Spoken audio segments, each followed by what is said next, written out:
안녕하세요. 테일레븐의 김성우라고 합니다. 지금 저는 프로그램 조작을 위해서 방송실에 와 있고요. 그래서 모니터만 보시면 됩니다. 우선 이제 앞서서 설명드린 불광 5구역 새로운 배치안에 대해서 3차원 그래픽으로 다시 한번 설명을 드릴 거고요. 아마 좀 더 면밀하게 이해하시는 데 도움이 되실 거예요. 우선 지금 보시는 화면이 아까 이미지로 보여드렸던 지금 현재 배치안에 대한 3차원 그래픽 모습입니다. 먼저 전체를 설명하기 이전에 이 지금 그래픽이 무엇을 의미하는지를 설명드리겠습니다. 지금 마우스가 보이시죠?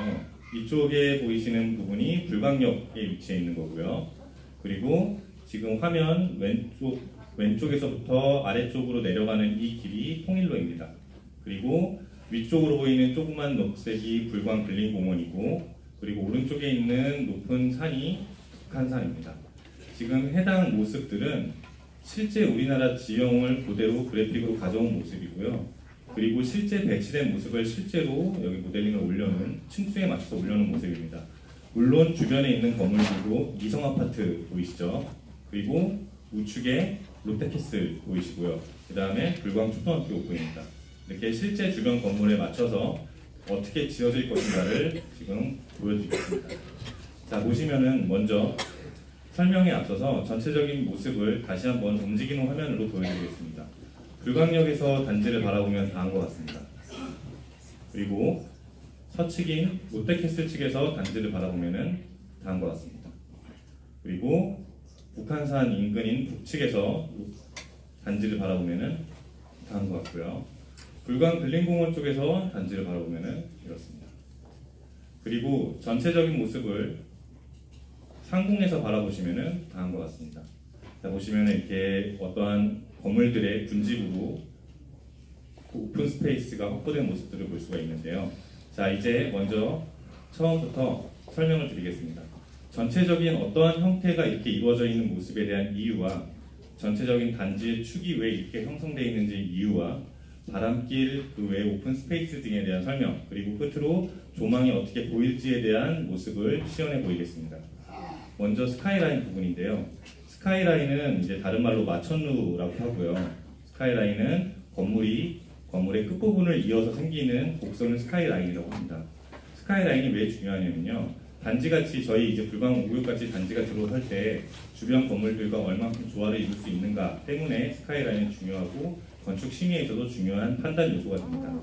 그랬을 때 해당 불광 5구역의 단지를 모습을 보시면은 먼저 왼쪽에 서측에 위치한 미성 아파트 부분이 있고요. 그 다음에 불광역 인근에 위치한 낮은 건물들이 있습니다. 즉 북서쪽에 있는 높은 건물들, 그리고 남동쪽에 있는 낮은 건물들을 그런 고저차를 잇는 자연스러운 스카이라인, 이렇게 떨어지는 스카이라인을 형성을 했고요. 그리고 이번에는 동쪽에서 바라보시면은 마찬가지로 이제 남쪽에 위치한 불광역 인근에는 낮은 건물들이 있고 또 북쪽에서도 낮은 건물들이 있어요. 근데 중간쯤에 위치해 있는 불광 근린공원 쪽이나 미성아파트 쪽은 높은 그 건물들이나 고지를 가지고 있습니다. 따라서 스카이라인은 낮게 시작해서 자연스럽게 올라가고 다시 낮게 떨어지는 주변과의 조화를 생각한 스카이라인이고요. 이런 모습은 북쪽에서 바라보아도 미성아파트, 그 다음에 불광역 인근에 떨어지는 자연스러운 스카이라인 등을 확인할 수 있습니다. 주변 건물들에 맞춰서 스카이라인을 이제 이렇게 자연스럽게 만들게 된 것 이유가 되고요. 또 하나는 지금 이 불광 5구역이라고 하는 단지 자체가 경사지를 다 이제 거주하시니까 아시겠지만 이 미성아파트 인근, 불광 근린공원 인근에는 굉장히 높은 대지고요. 그리고 점점 이제 남동으로 갈수록 낮아지는 대지 형상입니다.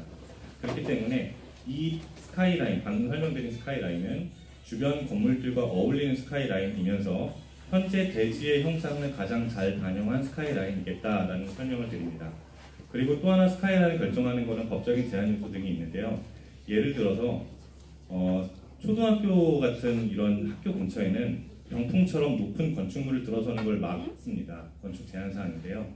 쉽게 지금 초등학교 인근에는 15층, 17층, 15층, 16층으로 약 16층으로 비교적 낮은 건물들이 위치해 있고요.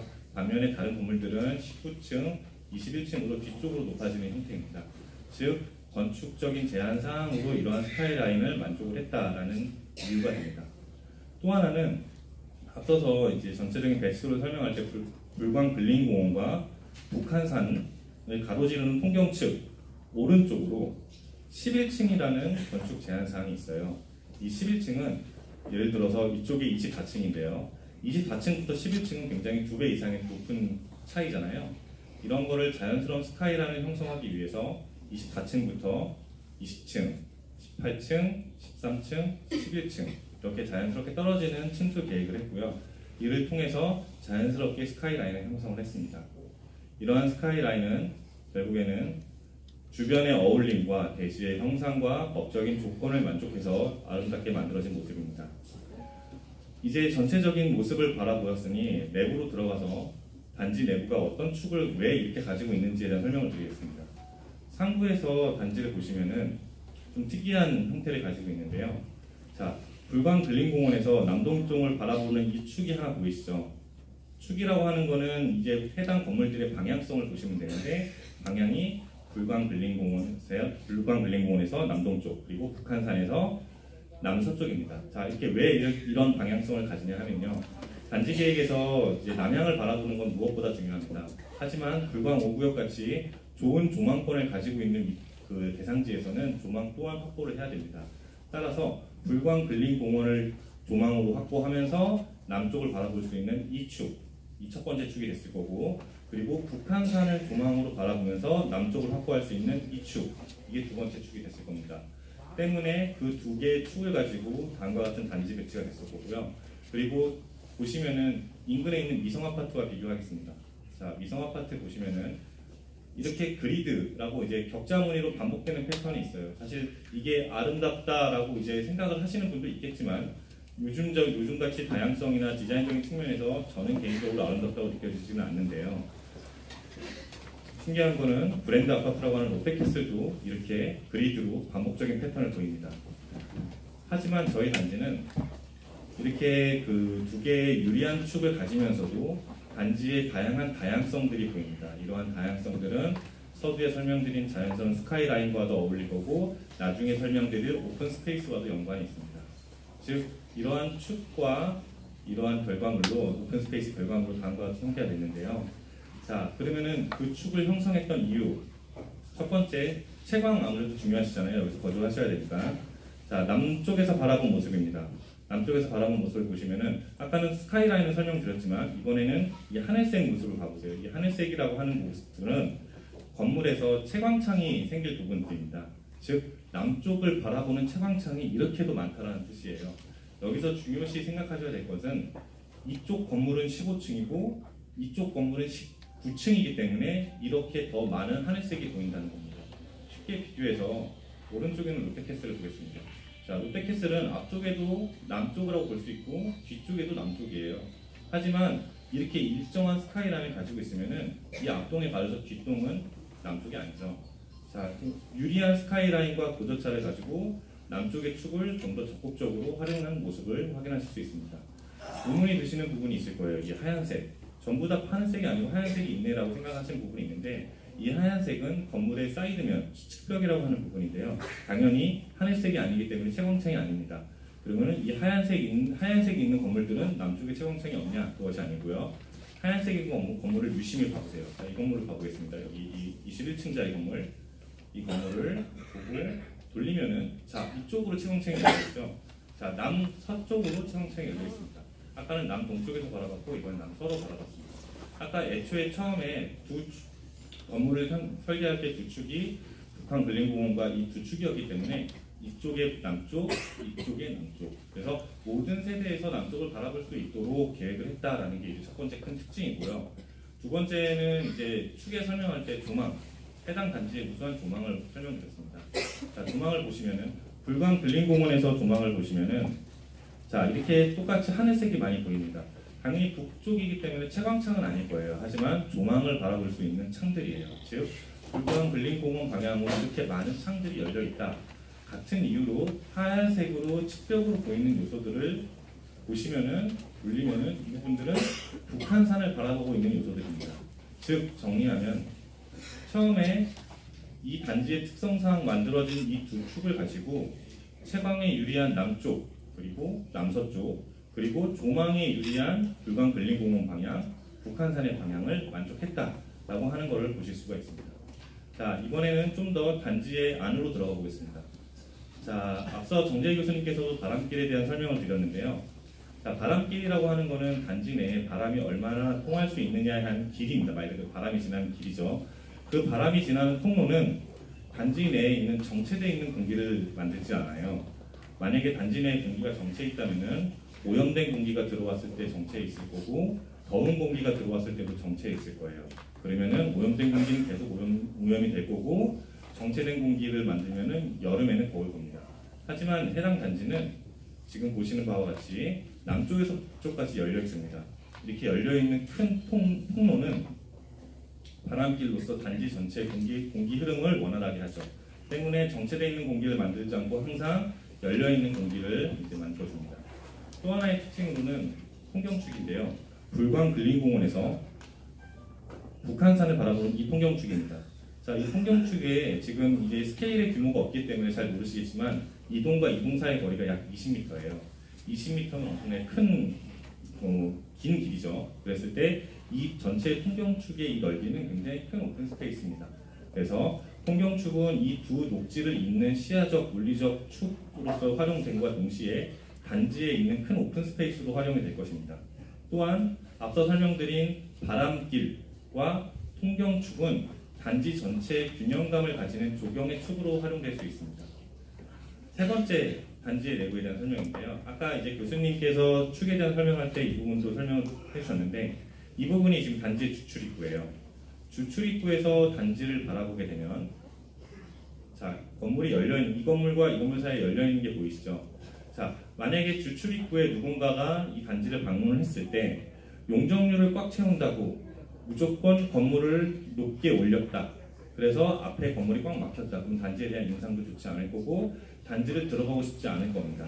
하지만 해당 단지는 앞서 PT에 설명드렸듯이 용적률 236%를 만족함과 동시에 이렇게 계획적으로 단지에 들어오는 사람의 입장까지 고려했습니다. 그래서 단지에 처음 방문했을 때 이런 열린 공간을 마주하게 되고요.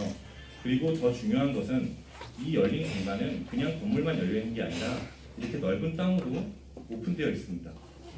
즉 건물과 건물 사이 이격거리가 굉장히 넓어요. 이 이격거리의 넓은 규모를 보실 때는 어느 정도 보시냐면은 자, 이게 불광 초등학교예요. 초등학교 운동장 만한 사이즈가 단지 중앙에 딱 위치해 있습니다.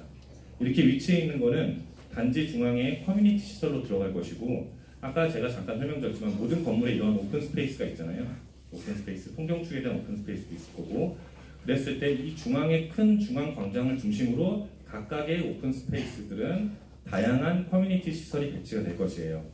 여러분들이 주거 생활도 굉장히 중요하겠지만 이제 단지에 나와서 단지 안에서 돌아다니거나 중요한 옆집 아주머니랑 같이 이야기를 한다거나 하는 등의 생활권을 단지 내 생활권을 원활하게 하기 위해서는 이런 오픈 스페이스가 굉장히 중요합니다.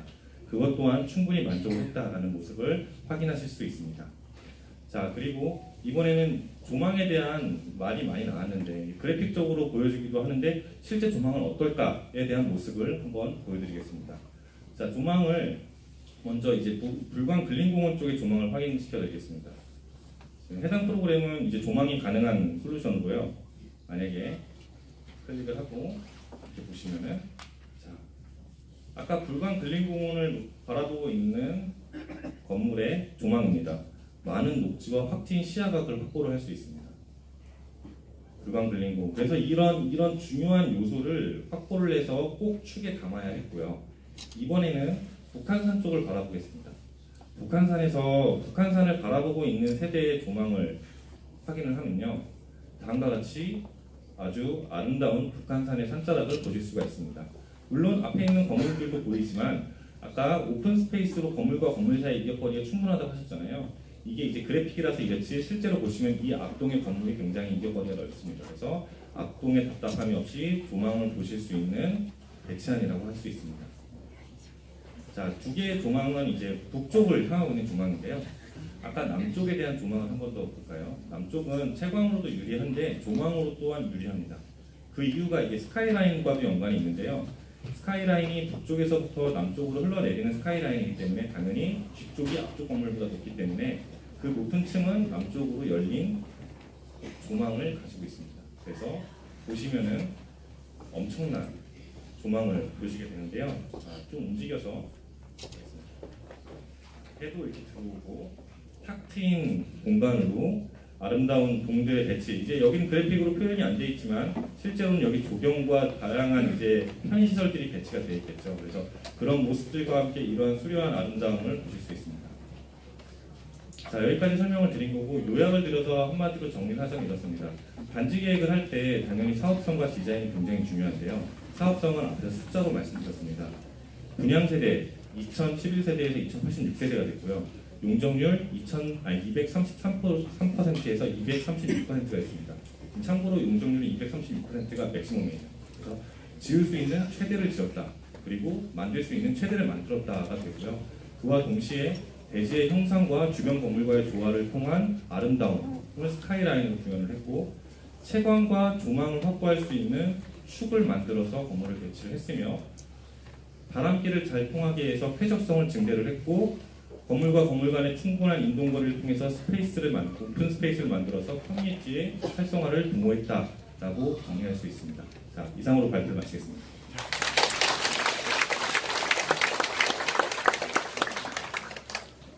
예.